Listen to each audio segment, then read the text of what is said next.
Hey friends, welcome again to the Arable Leader podcast. I'm Karl Martin, and today is another quite different episode. I want to provoke a conversation around space. I have multiple conversations in every given week with people who tell me they're so busy, they've got so much going on, they've got an important job, they've got a large family, they've got responsibilities coming at them, and then I start talking to them about leadership and how to be the better person and a better leader, and they have literally nowhere to put that stuff. Today I want to provoke a conversation around margin. I don't have all the answers, which is why I want a conversation. And so listen up, we're going to get into some good stuff. This is the Arable Leader podcast. I'm Karl Martin, and we're exploring true, brave, kind, curious leadership, leading from your soul. Over the past few months and years, I have regular conversations around something I call margin.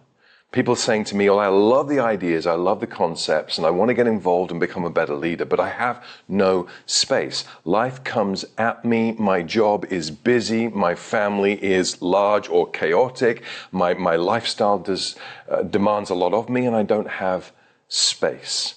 How do I find margin?" And then we have a number of conversations. Here's a conversation I want to have with us today. How do you find margin? How do you create space to be the leader that you want to be, the leader that you need to be? I wrote a book called The Cave, the Road, the Table, and the Fire. And I wrote it for a number of reasons. I wrote it because I wanted to talk about leadership character, not just competencies.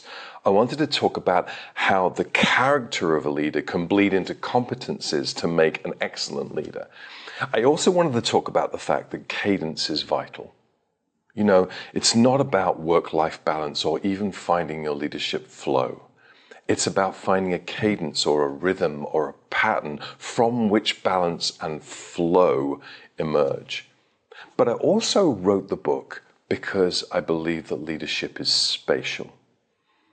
I believe that you find your true and best leadership in spaces, in moments, in spaces that are actual spaces, the cave, the road, the table, and the fire, spaces that are set moments, and spaces that are actually metaphorical. If you were to journey with me back to my home in Scotland, at some stage in our trip, we would probably talk about an ancient idea called thin space.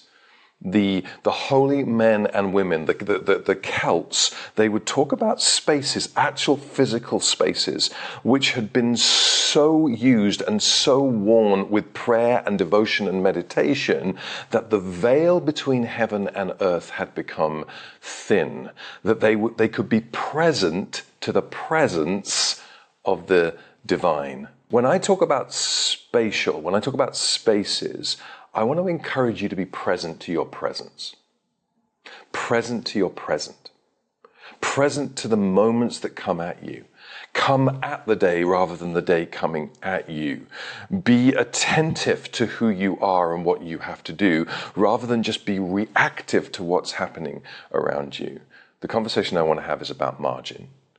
And I think the conversation is a creative conversation, but I also think it's an iconoclastic conversation. Because everything in your life and everything in my life will move imperceptibly and sometimes perceptibly towards complexity. We get more things, we attain more relationships, we gather more activities, we gather more responsibilities. And in the gathering of these things, we often get lost. We lose ourselves. Healthy leadership is found where there is space for healthy leadership to be found. Doubling down on that concept a little bit, where there is no space, there is little chance of health for you, and there is little chance of health for those around you, those who get hurt by your no margin life. So this conversation, I think, is about how you create space, how you clear ground so that you can be who you are, do what you're supposed to do, and lead in a way that you're supposed to lead. If you can't do this, you will likely become a prisoner to urgent, a victim of hurry, and an expert in react. At best, you will get away with your leadership, and at worst, you won't have leadership. So margin is your friend. And, I'm not primarily talking about financial margin, although that might be part of the conversation. I'm talking about time margin, space margin, room for you, for your yes, room for you to go at your leadership.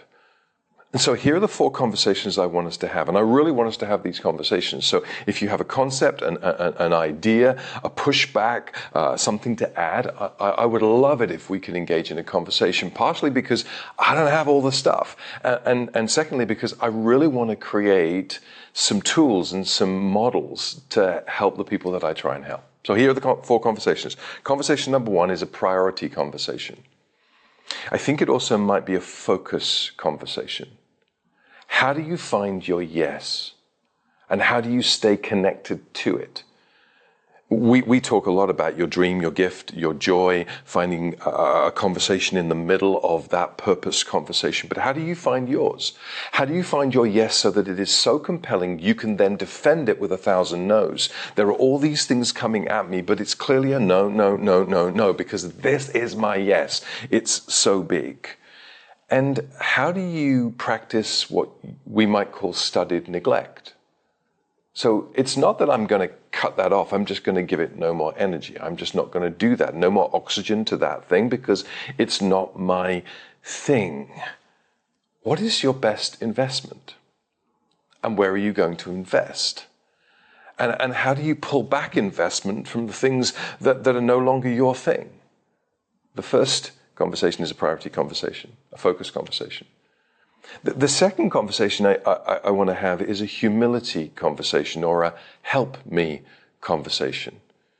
It's the idea that you need a cast of characters in your life, not just to create margin, but to do your best work. There is no such thing as an individual, there is only team. So who is on your team and do you let them be on your team? And how do you pass things on to people and then let them have a go at it? If something's worth doing, sometimes it's worth doing badly so that one day it will be done brilliantly and that you will not have to do it so you can do your thing. The second conversation is, I think, a humility conversation. I haven't got all the tools. I don't have all the ideas. I don't have all the skills. There are certain things I'm really good at, and there are certain things I am not. I need people to complement my life. How are you giving away activity that is not your activity? The third conversation, I think, is a triage conversation. It's a plan conversation. If you don't have a plan, it is just not going to work. How do you decide in the moment, in the urgent, when everything is coming at you and noise is all around you? How do you decide what to do, what not to do, what to pass on, what to ignore? Do you have a traffic light system? Red, amber, green. How do you co-locate things? How do you automate things? How do you delegate things? How do you eliminate things?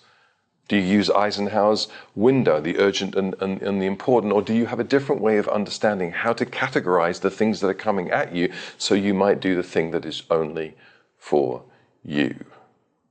Third conversation is a triage conversation. And the fourth conversation may be the most important conversation of all. I think it's called the rest conversation. Let's just pause for a moment. This is probably the most vital of all conversations because you only have a certain amount of energy, even those of you who think you're superhuman. Your calling is not to be the managing director of the universe. Your calling is to do your thing in your way, the best way you possibly can. So how do you preserve your energy for that thing? It is fascinating to me that both in the Celtic and the Jewish tradition, the day starts at sundown, not sunrise. In other words, you work from rest. You don't rest from work. The most important part of the day is the rest you get in order to go at the activity of the day later. We have completely reversed it, and we collapse into our beds completely shattered and wake up still tired. So how do we reverse this? What do you do in the evening hours before you go to bed to prepare yourself to do the most important thing? How do you wake up refreshed to be reminded to do the stuff that you're supposed to do? How do you work from rest? And when you do rest, is it truly recreation or is it just recovery?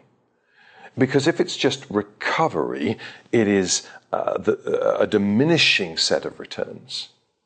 You're just barely getting back to zero. But if it is recreation, you're filling your tank. So what does your evenings look like? What does your weekend look like? What does your vacation look like? That is so intentional and so life-giving that it sets you up to be the person you're supposed to be and do the things that you're supposed to do. The priority conversation, which is truly a focused conversation, the humility conversation, which is a helps conversation, the triage conversation, which is a planning conversation, and the rest conversation, which I think is just a health conversation. What do you think about this? Can you help us begin to develop a system and a model? I want you to do all that you can do in the way that only you can do it. To intentionally go after your life and to be present to your presence. What do you think? Let me know. You've been watching The Arable Leader with Karl Martin. Subscribe for more episodes with great leaders. And you can also listen to The Arable Leader wherever you get your podcasts. For more resources for leading in a healthy way, visit arableco.com and check out Karl's new book, The Cave, the Road, the Table, and the Fire.